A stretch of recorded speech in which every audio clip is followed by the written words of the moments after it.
దేశంలో రాజకీయ డబుల్ ధమాకాకు రంగం సిద్ధమైంది. దశాబ్దాల కళ అయిన చట్టసభల్లో మహిళా రిజర్వేషన్లకు తుది రూపం ఇచ్చేందుకు, డీలిమిటేషన్ ద్వారా నియోజకవర్గాలను పెంచేందుకు, పునర్విభజించేందుకు కేంద్రం చేపట్టిన కసరత్తు చరిత్రాత్మక ఘట్టానికి చేరుకుంది. 2029 సార్వత్రిక ఎన్నికల నుంచి మహిళా రిజర్వేషన్లను అమల్లోకి తేవడానికి వీలుగా కేంద్రం తీసుకువస్తున్న 3 బిల్లులు ఈ ఉదయం 11 గంటలకు లోక్సభలో ప్రవేశం చేయనున్నాయి. నియోజకవర్గాల పునర్విభజన బిల్లు ప్రకారం లోక్సభ సీట్లు గరిష్టంగా 850కి పెరిగే అవకాశం ఉంది.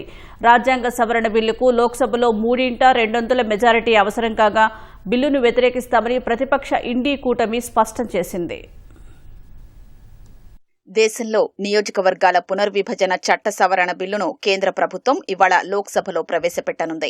ఇందులో లోక్సభ సీట్లను 550 నుంచి గరిష్టంగా 850కి పెంచడం సహా 2011 జనాభా లెక్కల ప్రకారమే దేశంలో డీలిమిటేషన్ ప్రక్రియ చేపట్టే 131వ రాజ్యాంగ సవరణ బిల్లు ఉన్నాయి. వీటితో పాటు లోక్సభ, అసెంబ్లీ నియోజకవర్గాల పునర్విభజనకు అవసరమైన డీలిమిటేషన్ కమిషన్ ఏర్పాటుకు సంబంధించిన మరో బిల్లు, కేంద్ర పాలిత ప్రాంతాల్లో నియోజకవర్గాల పునర్విభజనకు అవకాశం కల్పించే ఇంకో బిల్లును కేంద్రం ప్రవేశపెట్టనుంది. ఈ మూడింటిపై ఒక్కో సభలో 18 గంటల పాటు చర్చకు అవకాశం కల్పిస్తున్నారు.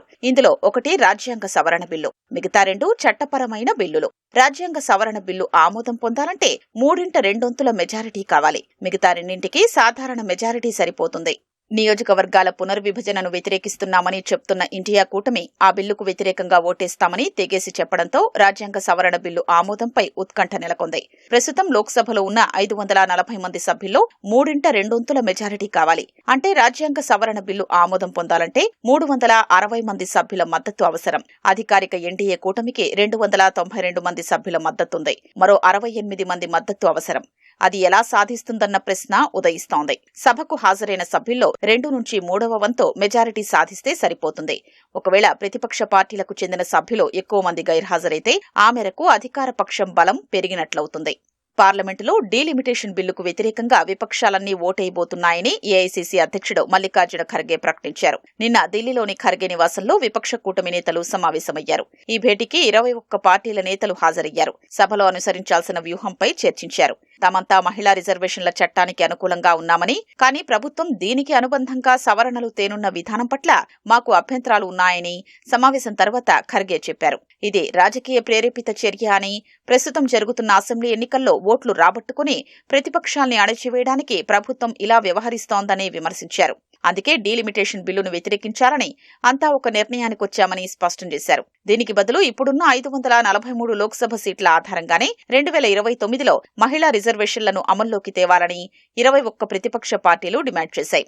డీలిమిటేషన్లో దక్షిణాది, ఈశాన్య, వాయవ్య, చిన్న రాష్ట్రాలకు అన్యాయం జరగనివ్వబోమని లోక్సభ ప్రతిపక్ష నేత రాహుల్ గాంధీ స్పష్టం చేశారు. ఈ బిల్లులపై రాజకీయంగా దుమారం నెలకొన్న వేళ కేంద్రం ప్రతిపక్షాల మద్దతు కూడగట్టి రాజ్యాంగ సవరణ బిల్లు ఆమోదానికి అవసరమయ్యే మద్దతు కూడగట్టడం కష్టంగా కనిపిస్తోంది.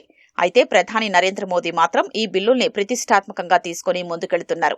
అనుకున్న మెజారిటీతో 3 బిల్లులు సభామోదం పొందడం ఖాయమని అధికార కూటమి ధీమా వ్యక్తం చేస్తోంది. ఈ బిల్లుల్ని వ్యతిరేకిస్తే మహిళా రిజర్వేషన్లను వ్యతిరేకించిన అపకీర్తి ప్రతిపక్షాలకే వెళుతుందని బీజేపీ నేతలు పేర్కొంటున్నారు. బిల్లుల్ని పార్లమెంట్లో ఆమోదింపజేసిన వెంటనే నియోజకవర్గాల పునర్విభజన కమిషన్ ఏర్పాటు చేసి ఎట్టి పరిస్థితుల్లోనూ 2029 సార్వత్రిక ఎన్నికల్లోనే మహిళా రిజర్వేషన్లు అమలు చేయాలన్న పట్టుదలతో ఉన్న ప్రధాని గత కొన్ని రోజులుగా ఈ అంశాన్ని ఒక ఉద్యమంలా ప్రజల ముందుకు తీసుకెడుతున్నారు.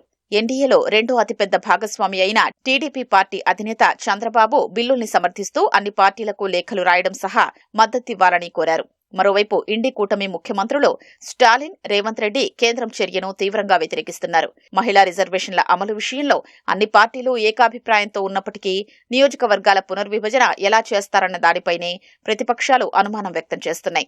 ఎవరికీ నష్టం లేకుండా అన్ని రాష్ట్రాల్లోని సీట్లను 50% పెంచుతామని, దానివల్ల ప్రాంతాల మధ్య సమతౌల్యం దెబ్బతినకుండా యథాతథంగా కొనసాగుతుందని కేంద్ర ప్రభుత్వం భరోసా ఇస్తోంది. బిల్లులపై సభలో చర్చ జరిగే సమయంలో దీనిపై స్పష్టత ఇవ్వనున్నట్లు అధికార వర్గాలు చెబుతున్నాయి.